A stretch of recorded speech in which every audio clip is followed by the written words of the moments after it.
The shadows and highlights sliders in Lightroom versus the curves adjustment panel. Do you know what they're actually doing? Well, what I've discovered this week might change how you edit in Lightroom forever.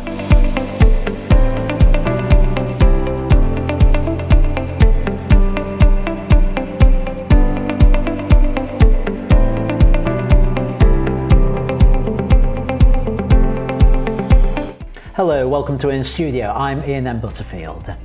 I have a weekly Sunday night live stream, and as part of that I accept questions from the viewers. One question came from viewer Gary Platt, who asked what I thought was a really simple, straightforward question. He asked me about the differences between the sliders in the basic panel of Lightroom and the curves adjustment panel. But before I gave an answer, I wanted to do a few tests just to confirm what I thought I knew. Well, when I did those tests, I was really surprised at what I discovered. You could almost say I was shocked at what I'd found out. And that information is going to change how I work with Lightroom from this point onwards. So stick with this video right to the end, and I'll tell you how it's going to affect my use of Lightroom and how it might well affect your use as well. Understanding histograms. To follow what I'm explaining on this video, you need at least a very basic understanding of histograms. I am in the process of working on a video which goes through all the different types of histograms and how you interpret them. And when that video is released, you'll find a link for it, well, somewhere up there. But for the purposes of this video, just a basic understanding will suffice. So let's pop over into Photoshop and I'll just go through the essentials to do with histograms.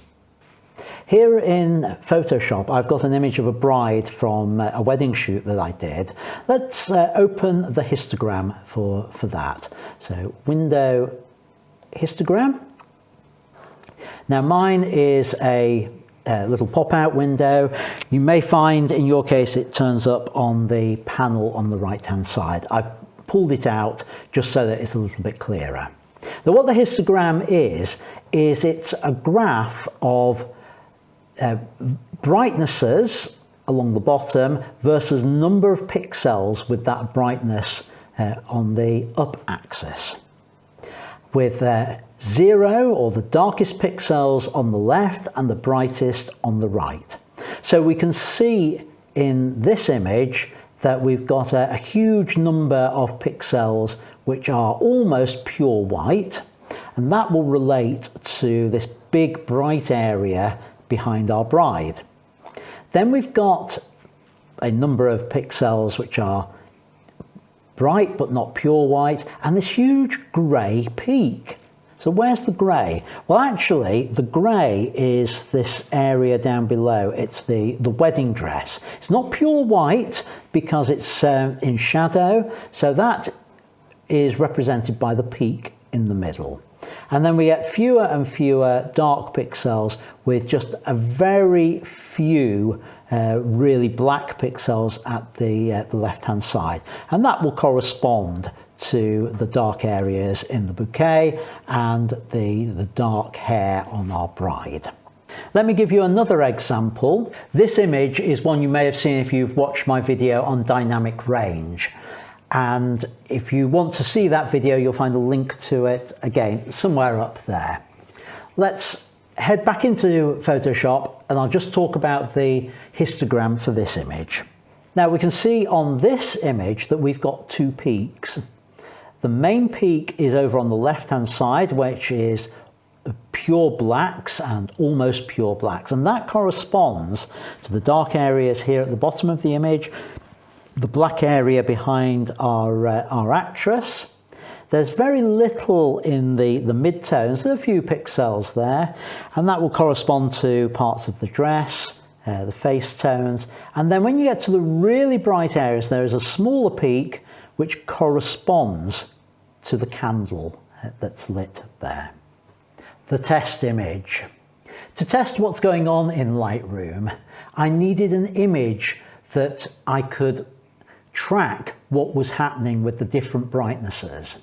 So instead of using one of the images we've just seen, or picking any other random image, I created a test image specifically for this job.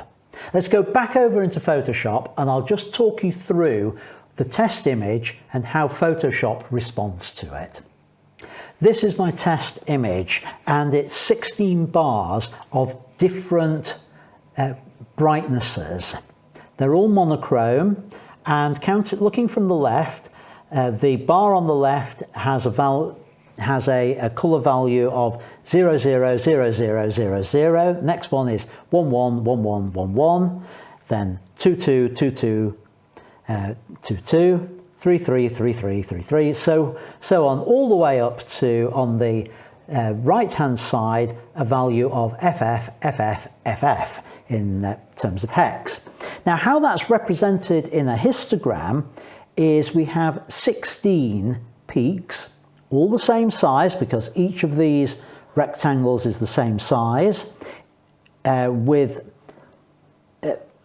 effectively one value's width.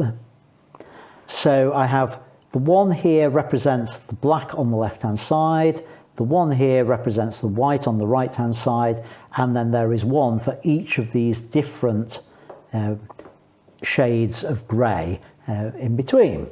So that's our test image.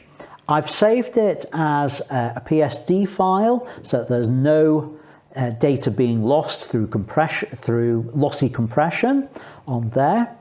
And what I want to do is show you what happens to this image and what happens to the histogram when we do some basic adjustments here in Photoshop. Adjusting the exposure in Photoshop. I've put two adjustment layers over the image. Neither of them are enabled at the moment, and the control properties are up above. So that's the control properties for exposure, that's the one for curves. So let's just enable the exposure one, and let's move this property dialog box next to the histogram so we can see what's going on as we adjust things. So in exposure, as I bring the exposure down, watch each of those peaks as they represent each of the bands of my image, and you can see that they all bunch up towards the left. They remain as a single value, which means that the value of all the pixels within each band is remaining the same, and they're just getting closer and closer together. If I increase the exposure, you can see they come further and further apart until we get back to a value of 0. Curves adjustments in Photoshop. The curves adjustment is a very powerful tool for adjusting the exposure of an image in post-production. Let me show you how it works in Photoshop. Let's turn off that exposure adjustment layer and enable the curves adjustment layer. The curves adjustment layer is again another graph, but it's an interactive graph. Along the bottom we have our input, and we have a line which indicates how we're translating the input value to an output value. So at the moment it goes from bottom left to top right. So if we look at this mid-grey value here, we can see that a mid-grey value on the input comes out as a mid-grey value on the output. But if I grab hold of this line in the middle and just move that point all the way up, what you can see is this what was mid-grey is now going to be translated to being a much brighter grey, and a darker grey becomes a lighter one, And it's basically just a chart explaining how values along this axis are translated to values on this axis. Now if you look at that on our histogram, as I brought that up, what it did is it bunched together all the values up at the top, and you can see it here on the histogram. Those values get close together. Each of these really are still separate, so we've got pure white, we've got just below there, and you can see here how that's just off there. In fact, each of these lines represents one of the panels in my test image, and you can see that the end one is pure white. The next one's almost pure white, but not quite, and it's just a little bit further down. There's not much change until you come down the curve, and then it becomes a bit steeper as we get down towards the bottom. And looking on the histogram, we can see that close together and then getting further and further apart as we get down to black. The important thing to note about that histogram, though, is that each of those lines remains a single value line. And that means that all the brightnesses within each of those rectangles remain exactly the same throughout the whole area of the rectangle. I keep mentioning that for a reason. That will become much more clearer as we move over into Lightroom. So what happens in Lightroom? Right, I've brought my test image into Lightroom, and I'm in the library module to start with. Let's have a look at the histogram here, and a couple of things just to comment about on it. And that is that the peaks are not single value peaks anymore. Same image that we were looking at in Photoshop, but they're not single value peaks anymore. And in fact, the mid-grey appears very different to all the others of how those are displayed. Now, I'm not unduly bothered about that, because my understanding is that Lightroom will be generating its histogram from the lower res image that it uses in the cached image for it, the preview image. So I'm not unduly worried about that.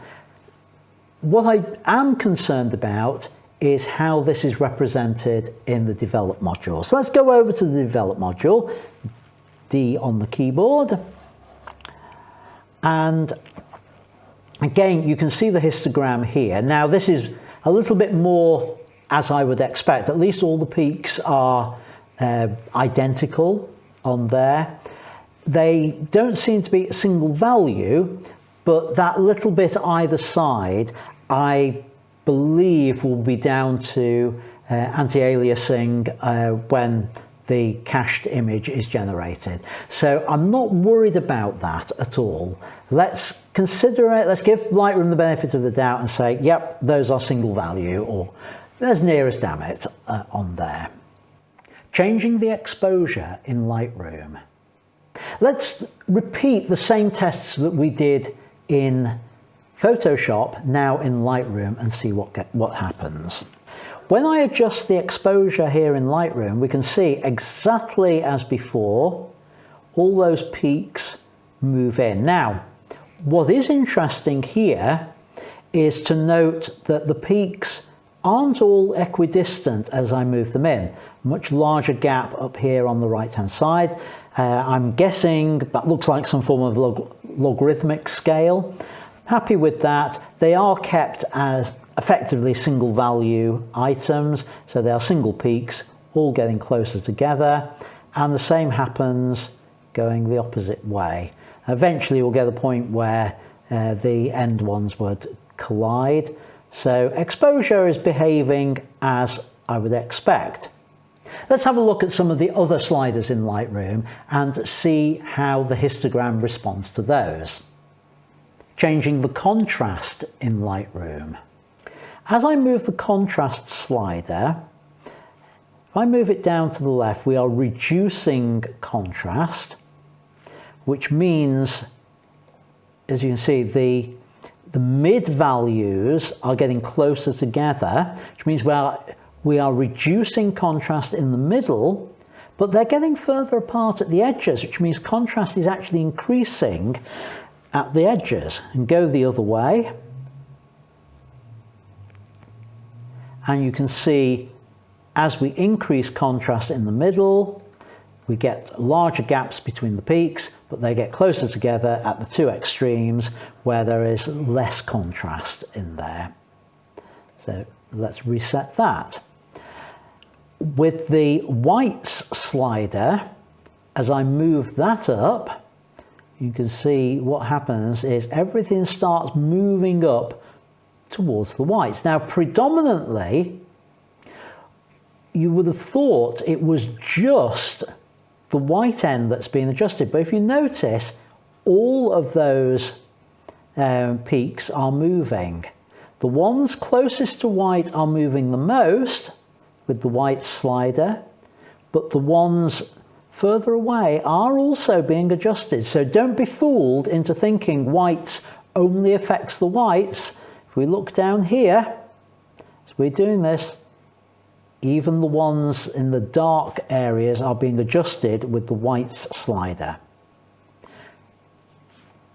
Similarly with the blacks, as I move the blacks slider, things over in the blacks area are all coming closer and closer together, but there is still a little bit of movement over at the whites end on it. So again, don't be fooled into thinking that whites and blacks only adjust white and black areas of the image. Curves adjustments in Lightroom. So here in the Curves panel, the Curves panel has actually just been updated with the latest release of Lightroom. It's cosmetic more than anything, a change to the user interface, a little bit cleaner and easier to use. We've got two different types of curve available to us. We've got the classic point curve, and we've got what they call the parametric curve. So the parametric curve basically gives us defined areas which relate to these four sliders: highlights, lights, darks and shadows. I'm going to start off with the point curve on here, and I'm going to do exactly as I did in Photoshop. Put a point in the middle and then just bring it up, and you can see each of those lines representing each of the panels just gets closer and closer together and behaves exactly as we would expect on there, and coming down as well. So that's all good. I'm just going to reset that back to linear and go over to the parametric, and you can see what's happening with the parametric. So the highlights is the section at the top on there, and as I adjust that, you can see that actually now I'm just adjusting the whiter areas, which is what I would have expected to be happening with the whites slider, but it's actually happening here with the parametric one. Let me reset that, double click on the word highlights, and with the lights you can see this is very similar to changing the exposure, but it's not going it's not affecting the dark areas very much at all. There's a little bit of adjustment down there, but it's more the lighter areas, and I've got a good deal of control. And again, notice single peaks on there. Again, I'll explain why that's the case later. Darks, similarly, it's mainly the dark area that's being controlled, up and down on that. And the shadows, okay, just the darker areas being adjusted on there. So that's all well and good. That's behaving as we would expect. The $6 million question: what happens when I adjust the shadows slider or the highlights slider in the basic panel? Let's go over there and have a look. The shadow recovery slider. Watch the peaks in the histogram and watch the image as I adjust the shadows. I try to recover shadow information. So I bring it up. Notice that those peaks are no longer simple peaks, but they're flattening out. And the more shadow work I do, the flatter they become. And they start merging into each other. Now look at the image. And I thought it was an optical illusion when I first saw this. But actually, there is a gradation of brightnesses across each of these. And if I hold my cursor just this side, and you have a look below the histogram, we can see a value here of 61.3. As I move across, look what's happening. It's getting lighter as I move across. But all that started out as one single brightness. They are no longer even across. That accounts for what's happened here. But it's only affected the first half of them. If I just zoom out,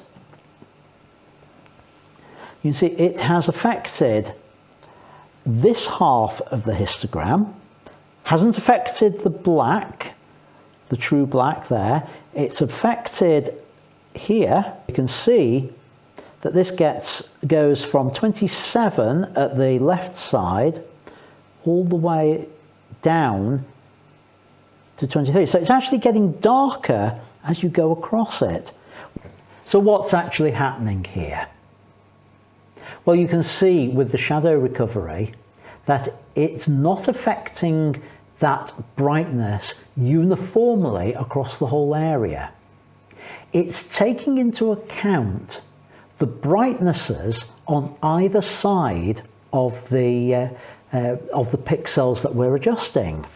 So in order to create the appearance of more contrast, what it's doing is it's lightening this side of the bar next to a darkened side of that, so that we get more of a contrast between the two. Similarly here and here. And this is what shocked me, because what I believed I was doing when I was using the shadows slider was I believed I was just adjusting the exposure of any pixels of that value, and that they were all going to be treated the same. The amount of adjustment that happens to any given pixel is dependent upon the brightness of the pixels which surround it. And that is the thing that shocked me, because that's not how I want Lightroom to work. That's not what I thought I was doing when I was adjusting an image. The highlight recovery slider.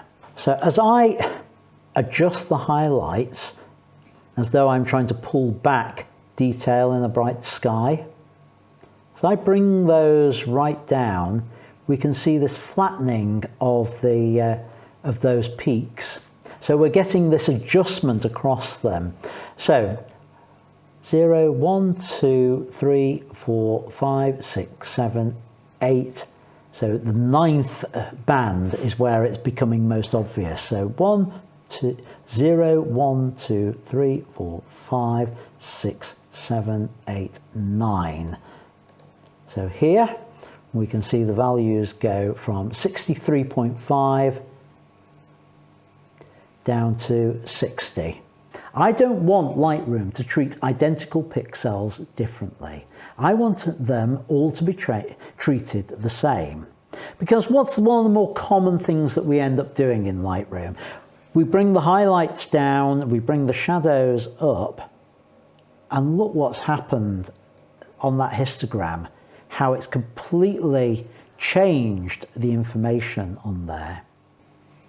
So what's actually going on here? Well, these sliders aren't the same as doing a curve adjustment. They are designed with an algorithm behind them to extract detail from the shadows. And they are very, very good at that. And in some ways, they are actually better than doing it with curves. Real-world images. I've chosen two images which represent the two different ends of the spectrum when it comes to editing photographs. The first image is an image which has been, let's say, deliberately underexposed. It's actually a section of an HDR, but it's not uncommon for me and for other photographers to shoot images like this in camera because we need to protect the highlights, and then we're going to bring back all the shadow detail in post-production. So for that image, we're going to need a large range of adjustments. The second image of model Karen is one that is not far off being correct in camera. So I want to look at how the two different approaches, the shadows, highlights, sliders versus the curves, would work with these two images, and the lessons we can learn from that, and what this means certainly for my own post-processing as we go forward. Macclesfield forest. And let's go into the develop module. Now, to save a little bit of time with this, I'm going to use snapshots that I've created. Now, this is the image as captured in camera. It's deliberately underexposed. The sky, we've got the detail there. We've got next to no detail in the shadows, and I want to recover that. So doing some basic adjustments to it without using either the highlights or the shadows, and without using anything on the tone curve, that's about the best I can come up with. So we have two options. We can then process this with the curves, or we can process it using the highlight shadow sliders. Let's do it first of all with the highlight shadow sliders. And using the sliders, this is what I get. And what, I don't know whether you spotted over on this side, but all I've done is bring the highlights way down and bring the shadows all the way up. And I get something which actually looks like an HDR image on there.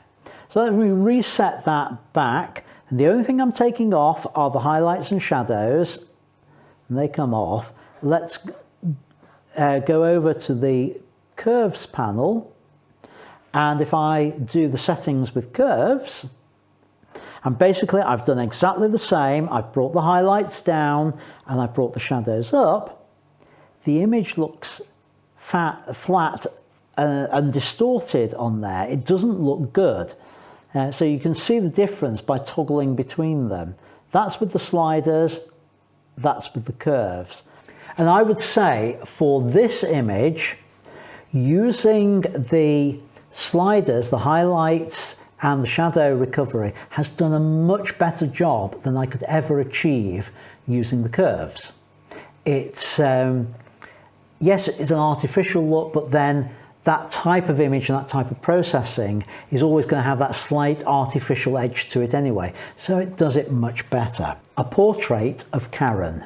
It's not far off being correctly exposed. Go to the basic panel, and without doing very much to it, just a minor tweak to the exposure was about all I did with it.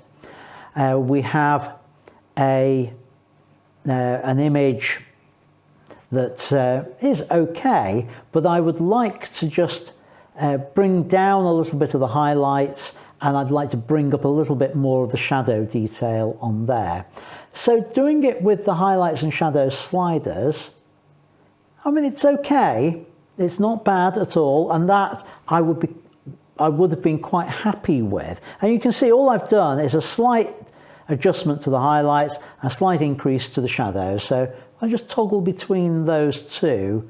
You can see it's quite a subtle change. Hope you can see it on the video with just that slight change.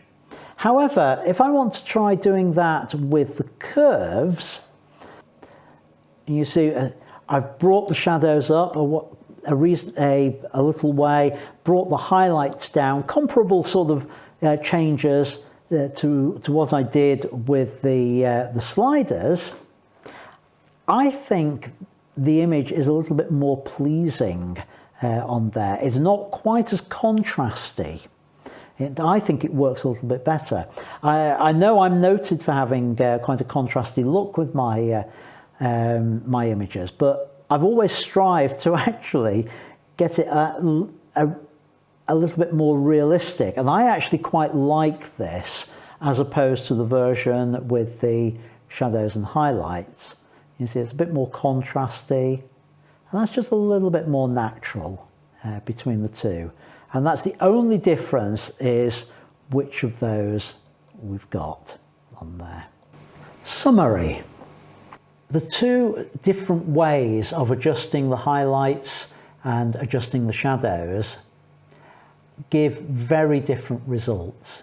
We've seen from the use of the test image and the histogram how those two recovery sliders, the highlight recovery and the shadow recovery, do more than just change the exposure. They adjust the whole area based on the brightness of the pixels which are around them. And that has an effect on the image. In some cases, I think that's a negative effect. In other cases, that algorithm has been designed to actually improve the image that we're working with. The sliders and using the curve to make those adjustments is a much more subtle approach. The changes are not quite so dramatic. So what this means is that if you've got an image like the one I had of the Macclesfield Canal that needs a lot of adjustment to it, then the way to go with that is probably to use the shadows highlight sliders, because it works better. The algorithm is designed to be able to cope with those bigger changes, but you're not going to get quite as naturalistic a look with it, which is fine when you're doing big changes. You're probably not looking for the naturalistic look. However, if you're working with an image like the one I have of Karen, then that needs a little more a gentle approach with it. It doesn't need big changes. So for those smaller changes, the curves is working better and giving a much more pleasing result, in my opinion. How does this change my post-processing? I am still going to use the shadows and highlight sliders, but I'm only going to use them when I need to make big changes. And that does happen quite a lot. Where I only need to make subtle changes, from this point on, I'm going to more head over to curves and do what changes I can there, with the knowledge that if it's not going to work for the big changes, but it's going to give me a better result on some of the portraiture work that I've done, or anything where my exposure in camera is pretty close to what I need. Thanks for watching. Please subscribe and hit the bell icon so you don't miss future updates. If you want to learn more about editing in Lightroom, there's a playlist on the screen now. Until next time, keep making great photos, and I'll see you in the next video. Bye for now.